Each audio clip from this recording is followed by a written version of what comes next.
Da. Otkud ti ideja uopšte da kreneš da se baviš sadnjom?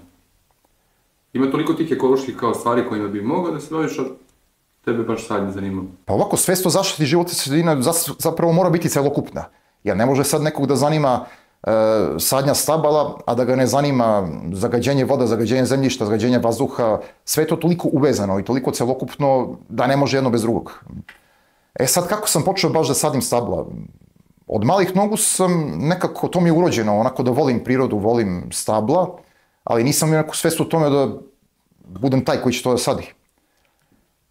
Onda sam neke 2010. 11. Kupio svoj plac tamo iz Zavale, gde si bio kod mene, da vidiš kako izgleda, gde bih napravio neku svoju takvu oazu koju sam uvek želeo da napravim.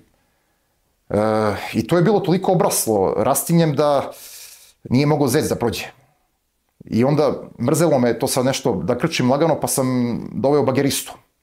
I onda smo bagerom iskrčili dosta toga. Ostavio sam neka stabla za koje sam ocenio da su vredna ostavljanja, ali kad je bager sve to iskrčio, kad sam ja vidio koliko sam ja u stvari tu uništio nekih tih mladih stabala koje su samonikla, koje su negde zaista mogla da posluže i kojima sam tu odredio tu tužnu sudbinu da ih uništim.